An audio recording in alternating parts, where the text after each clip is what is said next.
Assalamualaikum warahmatullahi wabarakatuh.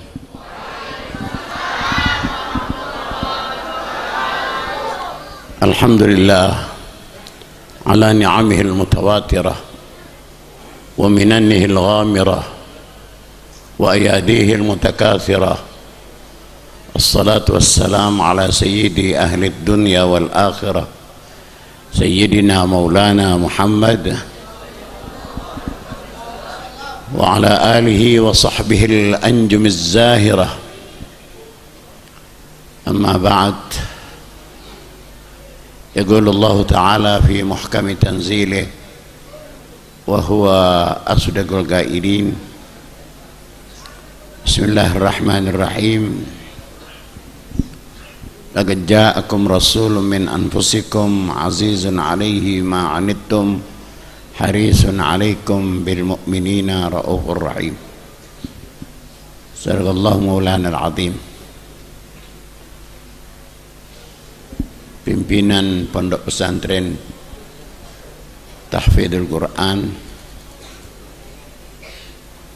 Al-Kiai Al-Haji Muhammad Ramli dan keluarga dari Pondok Pesantren, para kiai, para asatidz dan ustadzat, panitia penyelenggara peringatan Maulid Nabi besar Muhammad sallallahu alaihi wasallam, yang kesemuanya tanpa kecuali semoga dimuliakan oleh Allah Subhanahu wa taala. Malam hari ini saya sudah perkirakan bahwa acara yang biasa digelar di daerah Banten, Serang dan sekitarnya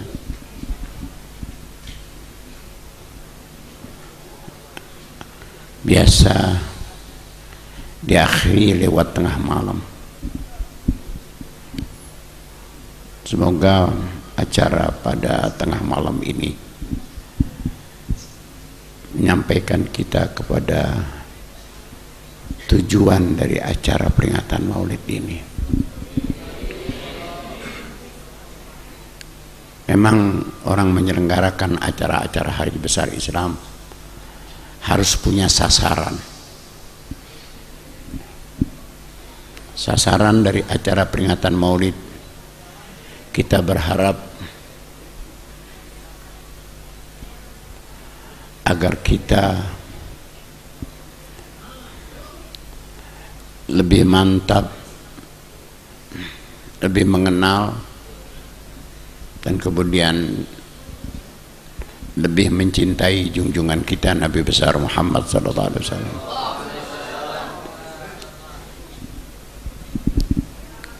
Semua kita telah mengenal Rasulullah sallallahu alaihi wasallam.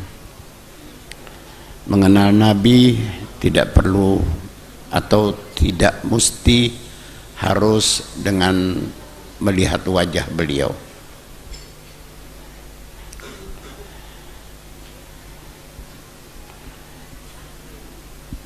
Mengenal junjungan kita Nabi besar Muhammad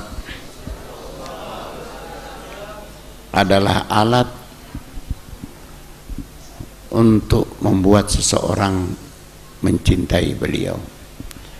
Al-Imam Al-Ghazali dalam kitab Ihya-nya menyebutkan al-mahabbah thamaratul ma'rifah. Cinta itu adalah buah dari kenalnya kita kepada orang yang kita akan cintai. Acara peringatan Maulid ini semoga saja akan membuahkan kepada kita pengenalan tambahan kepada junjungan kita Nabi besar Muhammad, yang pada akhirnya kita cinta kepada Nabi besar kita Muhammad sallallahu alaihi wasallam. Saudara, Al-Habib Ali bin Muhammad bin Hussein Al-Habsyi, pengarang kitab Maulid Simtud Duror, di dalam beberapa bait syairnya berharap kepada Allah Subhanahu wa taala semoga Allah berkenan mempertemukan dirinya dengan kekasihnya Allah, yaitu junjungan kita Nabi besar Muhammad sallallahu alaihi wasallam. Kenapa beliau menginginkan supaya kita bisa mengenal dan mencintai Rasulullah? Sebab pengarang kitab Al-Hubbul Khalid mengatakan muhibbul mahbub mahbub wa mahbubul mahbub mahbub. Muhibbul mahbub mahbub, mencintai orang yang dicintai oleh Allah, orang itu akan dicintai oleh Allah Subhanahu wa taala. Karena itulah Al-Habib Ali berharap supaya dia bisa bertemu dengan junjungan kita Nabi besar Muhammad sallallahu alaihi wasallam.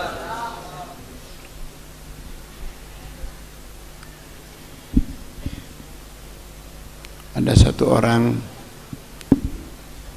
yang dikenal oleh orang-orang sufi bernama Syekh Ibrahim Al-Matbuli. Syekh Ibrahim Al-Matbuli ini dikala masih muda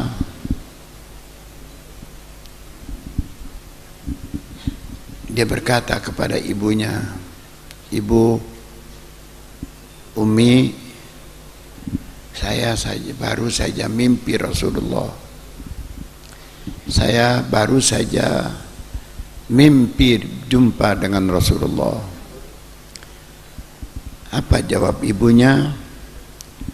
"Ya anakku, kalau begitu engkau masih wulaid, engkau masih bertaraf wulaid, engkau masih anak-anak. Orang sudah jumpa dengan Nabi masih dikatakan wulaid, masih anak-anak." Apa maksud ibunya? Bukankah orang yang sudah mimpi Rasulullah? Kata almarhum Profesor Dr. Al-Muhaddits Al-Musnid Al-Habib Muhammad bin Alwi bin Abbas Al-Maliki dalam kitabnya Ad-Dakhairul Muhammadiyah, dia sudah mendapatkan satu kedudukan yang tinggi di sisi Allah Subhanahu wa taala. Tetapi mengapa sang ibu mengatakan bahwa anaknya ini masih wulaid, masih anak-anak? Syekh Ibrahimul Matbuli sadar apa yang diucapkan oleh ibunya. Ibunya menginginkan agar dirinya jangan hanya sebatas mimpi jumpa dengan Rasulullah. Ibunya menginginkan anaknya yang laki-laki ini yang sudah hampir dewasa agar dia berjuang dan berjuang meningkatkan kualitas ibadahnya agar dirinya bukan sebatas mimpi jumpa dengan Rasulullah, tapi bisa dia meningkatkan agar bisa jumpa dan bercakap-cakap, berbicara dengan Nabi besar kita Muhammad sallallahu alaihi wasallam. Bisakah seseorang itu jumpa dengan Nabi bukan lagi sebatas dalam mimpi? Ya, telah banyak diceritakan dalam kitab-kitab As-Salafus Salih bahwa sekian banyak ulama-ulama kita, contohnya seperti Al-Imamul Hafidh Jalaluddin Abdurrahman bin Abi Bakar As-Sayuti, dia pernah mengatakan bahwa aku telah jumpa dengan Rasulullah berpuluh kali, bid'an wa thamanin marrah, lebih dari 80 kali aku jumpa dengan Rasulullah sallallahu alaihi wasallam. Siapa ini Al-Imam Al-Hafidh Jalaluddin Abdurrahman bin Abi Bakar As-Sayuti? Seorang ulama yang di kepalanya tidak kurang dari 200.000 hadis, hafal Al-Quran, dan mempunyai karangan tidak kurang dari 600 karangan. Hidup lebih kurang 600 tahun sesudah Masehi. Beliaulah Al-Imam Jalaluddin Abdurrahman bin Abi Bakar As-Sayuti yang mengatakan bahwa dirinya pernah jumpa Rasulullah sallallahu alaihi wasallam. Sekarang Syekh Ibrahim Al-Madbuli jumpa dengan Nabi besar kita Muhammad. Apa kata Syekh Ibrahim Al-Madbuli? Bawa laporan kepada ibunya. Dia mengatakan, ya Ummi, saya baru saja jumpa dengan Rasulullah, bincang-bincang dengan Rasulullah. Apa kata ibunya? Kalau begitu engkau hai anakku, sekarang engkau menjadi rajul, menjadi laki-laki, menjadi laki-laki yang memang ibunya harapkan untuk bisa menjadi laki-laki dalam arti yang sebenarnya. Itulah kesungguhannya ulama-ulama dalam usahanya guna menciptakan dirinya menjadi manusia-manusia yang bukan hanya sebatas mempunyai ilmu pengetahuan, tetapi dia berusaha untuk lebih dekat lagi kepada junjungan kita Nabi besar Muhammad sallallahu alaihi wasallam. Karena tadi kita lantunkan barangkali kalimat yang biasa kita baca di saat kita qiyam, asyraqal man ra'a wajhaka yas'ad ya karimal walidaini hauduka safil mubarrad wirduna yauman nusyuri. Man ra'a wajhaka yas'ad, siapa yang melihat wajahmu ya Rasulullah, orang itu akan jadi manusia yang bahagia. Ya karimal walidain, hai seorang nabi yang mulia kedua ibu bapaknya. Hauduka safil mubarrad, telagamu, air telagamu sangat bersih dan dingin rasanya. Wirduna yauman nusyuri, untuk menjadikan minuman kita, untuk jadi minuman kita nanti di hari kita berkumpul untuk menghadap Allah Subhanahu wa ta'ala. Inilah sasaran yang harusnya kita dahulukan sebelum yang lainnya. Sasaran yang harus dicapai oleh kita saat kita menyelenggarakan acara peringatan Maulid Nabi besar Muhammad sallallahu alaihi wa alihi wasallam. Kemudian barangkali yang perlu diingat oleh kita muslimin, umat Islam, saudara-saudara,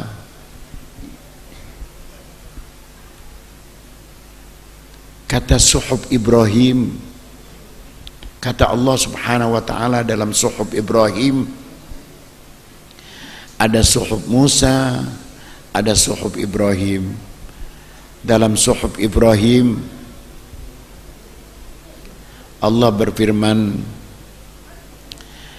seperti yang dicatatkan oleh Asy-Syaikh Nawawi Al-Bantani di dalam kitabnya Kasyifatus Saja alal Agil.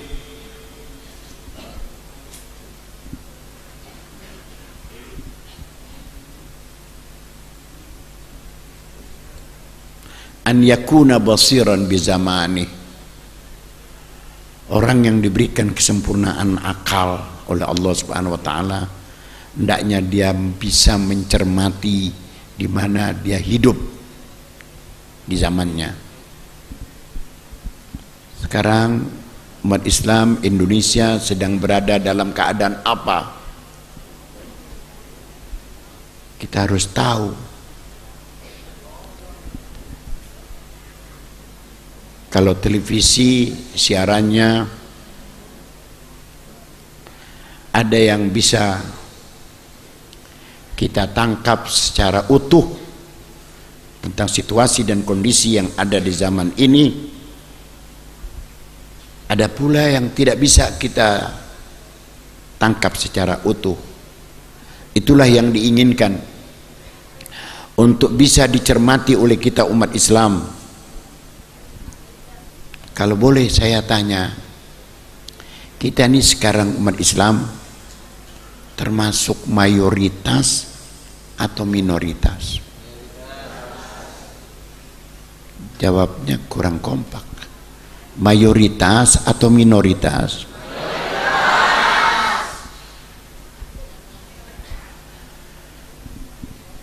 Nabi kita Muhammad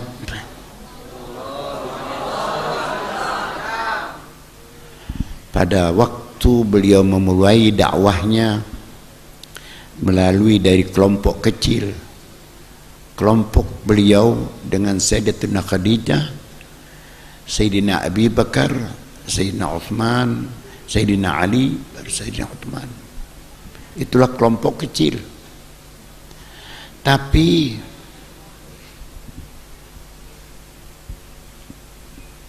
beliau peduli kepada lingkungan,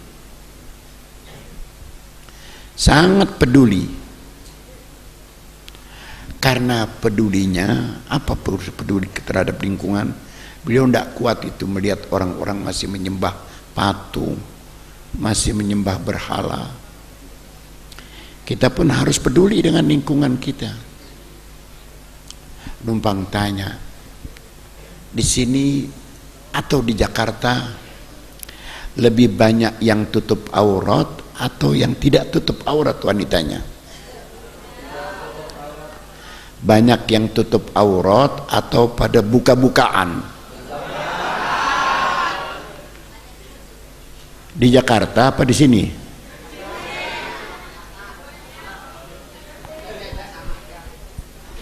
Jakarta sama di sini sama.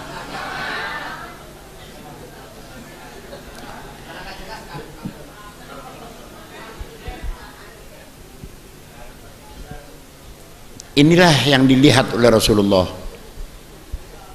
Di situ Rasulullah peduli kepada lingkungan. Kenapa mereka berani membuka aurat? Mengapa berani minum arak?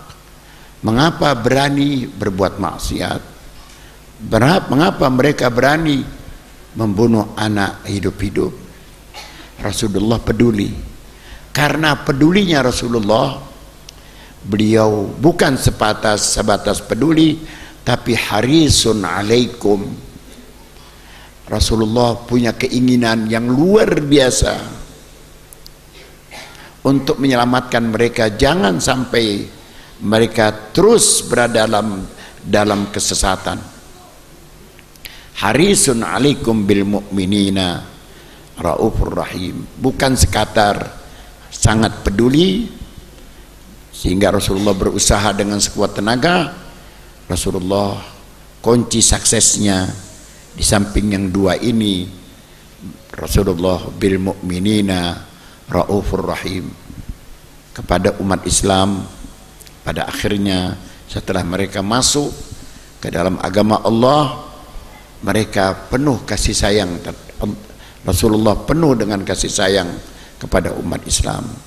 Saudara-saudara sekalian, karena itulah orang-orang yang belum masuk Islam melihat Rasulullah dan para pengikutnya yang kelompok kecil ini bersikap macam itu, berakhlak macam itu, maka masuklah umat Islam, masuklah orang ke dalam agama Islam berbondong-bondong. Yadkhuluna fi dinillahi afwaja. Mereka masuk berbondong-bondong ke dalam agama yang dibawa oleh Nabi besar kita Muhammad. Sesudah mereka masuk Islam, seperti yang terjadi pada sahabat-sahabat Nabi yang masuk Islam di tangan para sahabat Nabi pula, mereka akhirnya dapat menyusun kekuatan untuk masuk ke kota Mekah. Sudah ditaklukkannya kota Mekah, baru Nabi menyusut kekuatan kembali, yang pada akhirnya kelompok kecil ini menjadi kelompok yang mampu menumbangkan dua negara adidaya. Ada dua negara raksasa di zaman Nabi. Pertama Iran, yang sekarang disebut Iran, dahulunya namanya Persia. Itu negara hidup 1000 tahun yang lalu, artinya 1000 tahun sebelumnya Nabi besar kita Muhammad SAW datang dengan membawa agama Islam, tumbang di tangan umat Islam yang menurut firman Allah, umat Islam saat itu disebut kelompok kecil, kelompok minoritas. Tapi kelompok minoritas mampu menumbangkan negara dua adidaya. Yang ke satu Iran, yang kedua Rom Katolik. Pertanyaannya sekarang yang harus ada dalam benak pikiran kita, mungkinkah kelompok mayoritas bisa menaklukkan kelompok mayoritas? Di zaman Nabi, kelompok minoritas, kelompok kecil, tapi mampu mengalahkan, menumbangkan negara yang mayoritas penduduknya. Sekarang kita berada di Indonesia,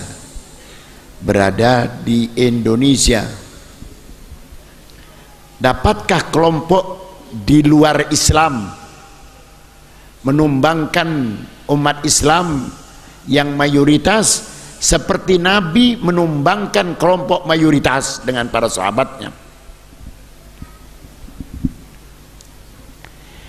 Atau dengan bahasa sederhana, mungkinkah kita umat Islam yang mayoritas ini nanti akan bisa dikalahkan oleh kelompok minoritas?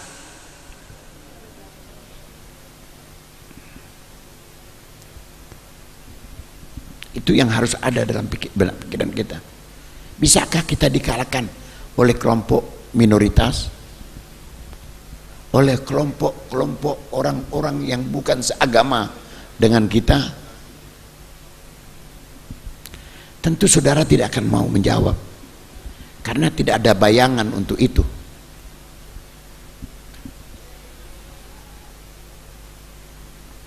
Jawabannya sangat sederhana sekali. Kalau negara-negara Arab yang penduduknya muslimin, yang terbesar adalah muslimin, sekarang hancur berantakan oleh peperangan antar mereka, sehingga jumlah yang dikatakan mereka adalah kelompok mayoritas sudah tidak menentu lagi. Kekuatannya tidak lagi bisa ditentukan. Sekarang kita tanya, itu tanah-tanah yang dahulunya milik kakek moyang kita,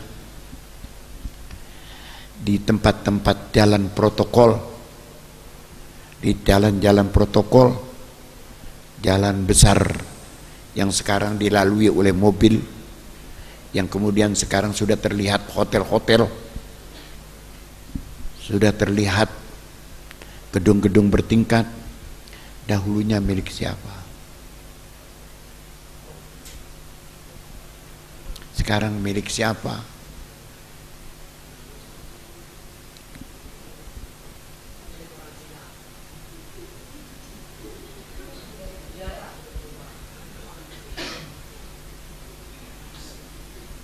Di Jakarta sekarang tanah ada yang 100 juta per meter. Di sini berapa sekarang?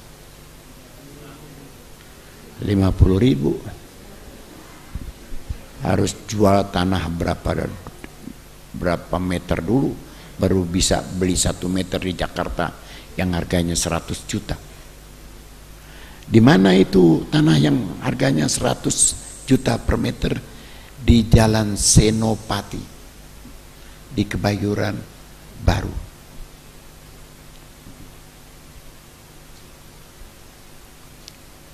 Bukan itu yang saya maksudkan sebenarnya. Saya ingin mengatakan, menurut Panglima Angkatan Bersenjata kita, Jenderal Gatot Nurmantio, bahwa umat Islam kita ini harus tahu bahwa penduduk dunia saat ini sudah mencapai 6 miliar sekian. 2 tahun lagi mencapai 8 miliar sekian. Kalau 10 tahun lagi yang akan datang, bisa saja mencapai 9 miliar. Kalau 10 tahun lagi yang akan datang, di saat anak-anak kita yang sekarang ini kecil, mereka Allah Ta'ala berikan panjang umur, entah berapa lagi jumlah penduduk dunia. Kalau sudah jumlah manusia penghuni jagat raya ini sudah lebih dari kapasitas kesediaan bumi menampung umat manusia, yang namanya manusia hidup perlu makan, perlu udara, perlu pakai, perlu bensin, perlu macam-macam kebutuhan hidup. Bukan orang Indonesia saja perlu hidup, penduduk dunia tadi yang 6 miliar itu. Kalau 10 tahun lagi semua perlu hidup, perlu kebutuhan, dan perlu ditopang hidup mereka.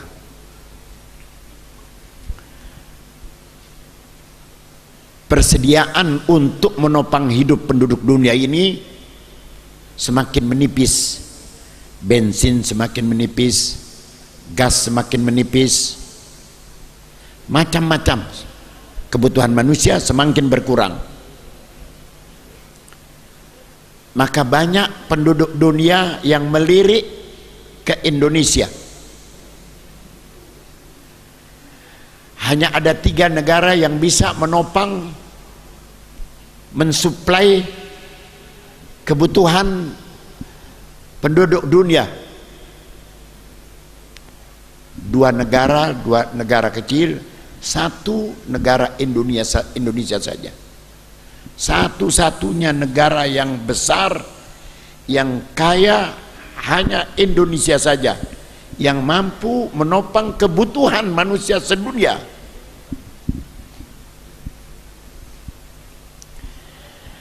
Karena apa dikatakan mampu? Bukan sebatas mampu saja. Indonesia dinyatakan oleh Panglima Jenderal Gatot Nurmantio, Indonesia bagaikan anak gadis yang seksi, sehingga pantaslah belakangan ini terjadi keresahan. Entah, saya tidak tahu di Serang ini apa udah termasuk bagian daripada daerah yang resah dengan masuknya orang-orang asing ke daerah kita ini. Siapa yang paling meresahkan? Orang-orang dari daratan Cina yang masuk ke Indonesia, yang sengaja masuknya itu tidak membawa dokumen-dokumen yang wajib mereka miliki.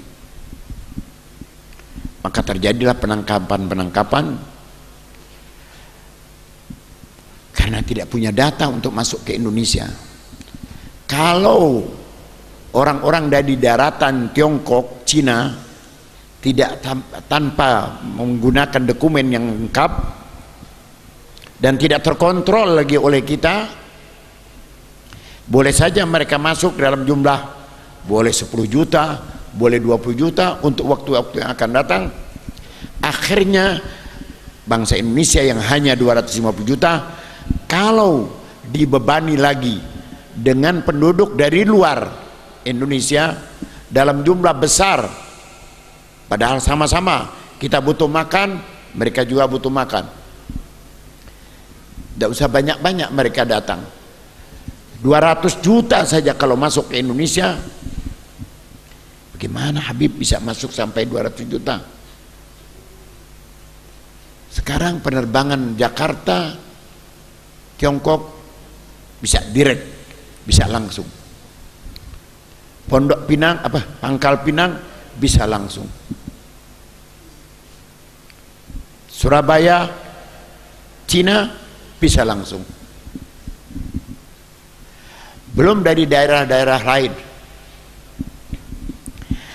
Kalau mereka datang dalam jumlah besar ke Indonesia, kitanya lengah, kitanya tidak punya persiapan untuk bisa menghadang mereka. Dengan sendirinya kita akan tergilas nanti oleh mereka. Ini yang dimaksud oleh firman Allah dalam Suhuf Ibrahim, alal agil an yakuna basiran bizamani. Orang yang diberikan akal yang sempurna, hendaknya dia mampu mencermati zamannya. Ini zaman lagi macam apa sekarang?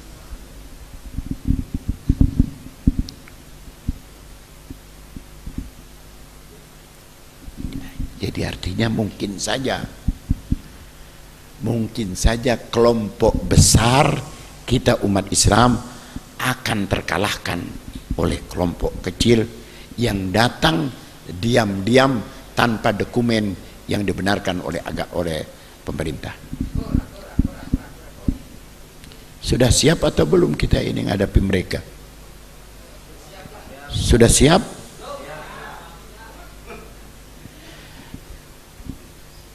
Sekarang pemerintah sebenarnya sudah membuat aba-aba. Apa itu aba-aba? Pertama, Menhankam sudah mengucapkan beberapa bulan yang lalu, diawali barangkali dari setahun yang lalu, mari kita siapkan generasi bela negara. Bela negara.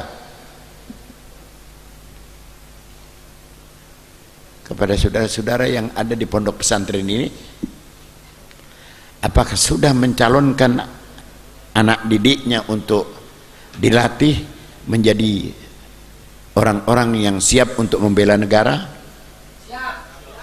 Sudah atau belum? Sudah mendaftar atau belum? Hanya siap saja, belum.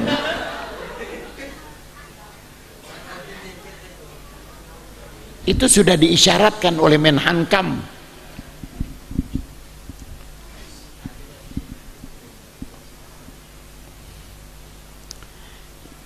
Jangan saudara terbuai dengan apa yang Allah firmankan, inna nahnu nazzalna dzikra wa inna lahu lahafidhun.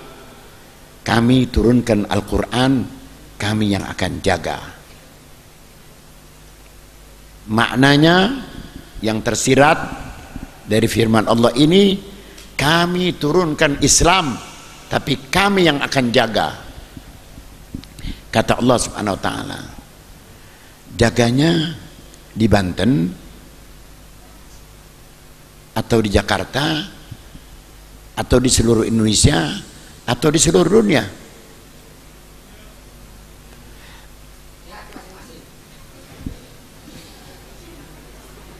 Saudara, saya numpang tanya, apakah di antara saudara ini ada yang pernah pergi berziarah ke Imam Bukhari? Biar saudara tidak jawab, saya lihat dari air muka saudara belum pernah pergi ke Imam Bukhari sana. Tahukah di mana itu Imam Bukhari dilahirkan? Beliau adalah orang Uzbekistan. Saya datang ke sana kurang lebih 5 tahun yang lalu. Uzbekistan baru sekitar 20 tahun yang lalu merdeka dari penjajahan Uni Soviet komunis.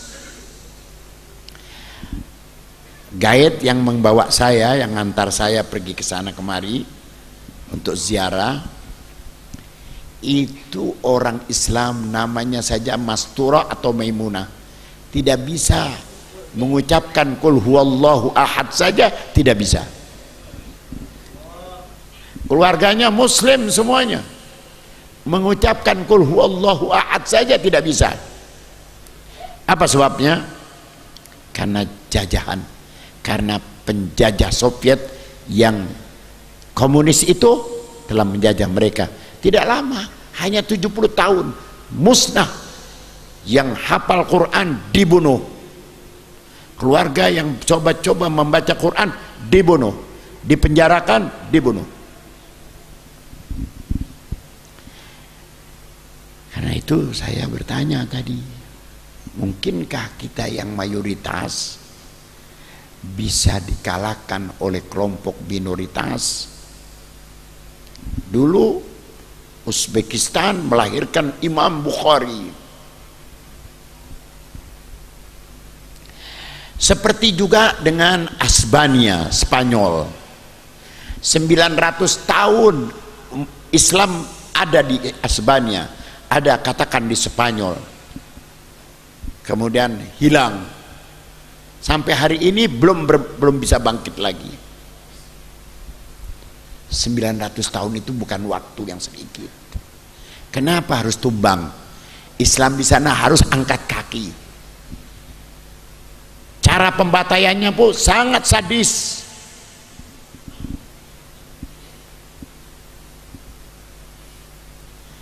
Ini perlu dipikirkan, saudara. Kita jangan ternina-bobokan dengan kondisi kita. Kita ini mayoritas.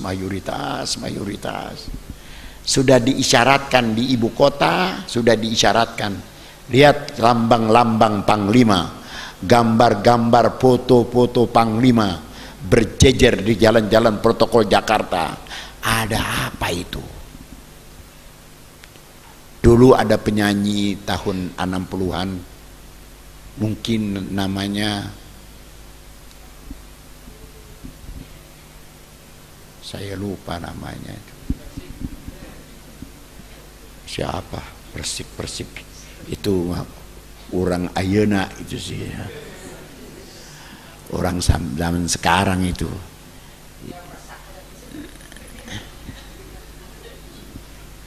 Penyanyi itu berkata begini, kalau tiada ada berada, masa tempua bersarang rendah. Kalau tidak ada apa-apa, apa perlunya dipasang foto-foto Panglima di jalan-jalan protokol Jakarta? Tadi mengapa ada ajakan bela negara? Kedua, kita harus sikap, harus siap ini, harus lihat, harus perhatikan. Jangan semuanya harus dengan bahasa yang jelas-jelas. Bahasa isyaratnya pun harus kita tangkap.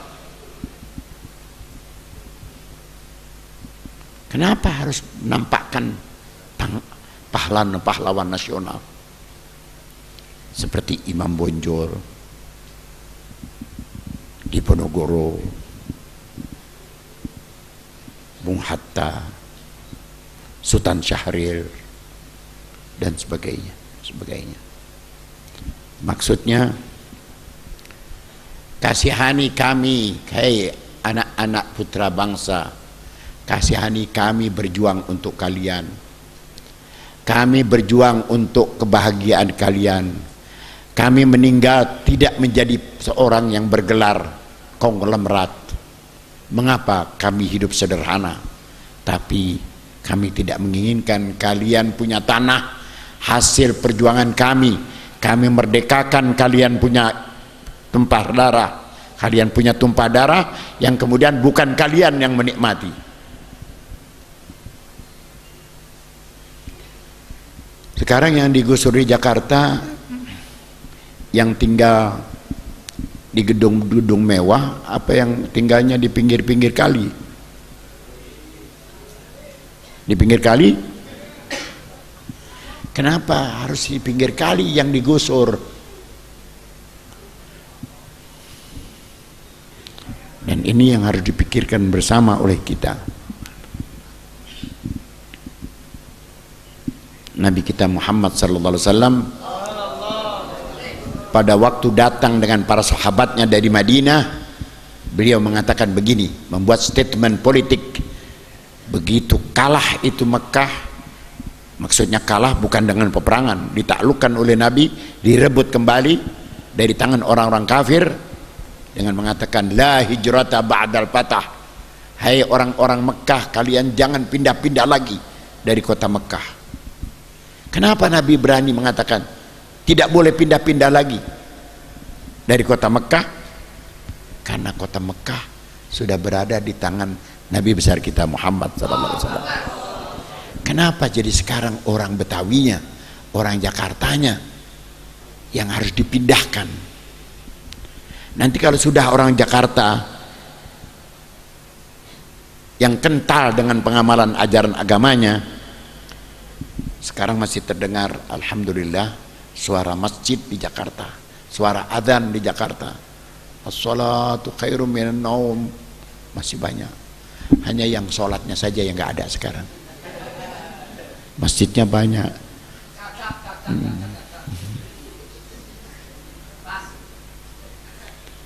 Bukan di Jakarta saja, sampai di Banten, Serang juga sama, saudara-saudara. Masjid banyak, tapi yang sholat mah nggak ada. Sholat subuhnya bagaimana kira-kira? Tuh, sholat subuhnya satu masjid satu.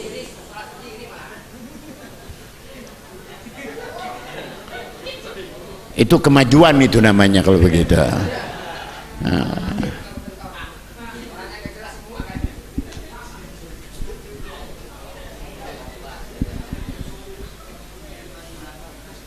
Jadi Nabi katakan, kalau Nabi masih hidup, Nabi akan mengatakan kepada masyarakat yang tinggal di Jakarta, terutama umat Islam, hai masyarakat Jakarta, mulai hari ini jangan pindah-pindah lagi dari Jakarta, karena Jakarta ini dibebaskan oleh pahlawan-pahlawan kita dahulu. Tapi ternyata ada yang pindah karena keadaan ekonominya. Kalau sudah umat Islam sebagian besar pindah dari Jakarta, mudah-mudahan tidak akan pindah dari daerah-daerah Serang dan seterusnya, hanya karena tekanan ekonomi. Jangan. Akhirnya, mengapa saya katakan tidak boleh pindah lagi? Saya mau cerita. Saya ada punya teman doktor spesialis bedah saraf otak. Dia seorang Habib. Waktu dia mau pulang dari Cina, ada seorang mendekati dia, menghampiri dia, tanya-tanya, Bapak dari Jakarta? Iya. Numpang tanya, Jakarta rumah murah atau mahal? Sekian katanya. Jawabnya ini Habib, jawabnya ini doktor. Dia kata, harganya sekian, rumah mewah sekian. Kok murah betul? Kok murah betul? Kami mau pergi ke Jakarta kalau begitu. Kami mau pergi ke Jakarta katanya. Kami mau beli tanah dan rumah di Jakarta. Dengan harga yang dikasih tahu oleh dokter tadi, maka dianggap harga itu terlalu murah. Oleh karena itu tidak heran banyak orang yang bisa membeli tanah padahal dia dari negara lain. Pesan saya seperti yang Nabi pesan tadi, umat Islam selama masih tinggal di kampungnya jangan pindah-pindah lagi. Orang sini tidak boleh pindah-pindah lagi. Kalau pindah diisi nanti oleh orang lain. Kalau ada yang tanya berapa tanah harganya, kalian tidak akan mampu beli tanah sini. Masa 50 berapa tadi? 50.000 diborong sekampung ini nanti oleh mereka nanti ya. 50.000 apa artinya 50.000? Jangan coba-coba jual tanah. Kata Nabi, jangan kamu pindah-pindah lagi dari kampung halamanmu. Lalu kalau tidak boleh pindah dari kampung halaman kita, harus berbuat apa kalau memang uang nggak ada? Nabi anjurkan, walakin jihadun wa niyah. Tapi kamu harus berjihad. Apa artinya berjihad yang dimaksud oleh Nabi ini? Harus berjuang meningkatkan kualitas kehidupanmu di dunia ini.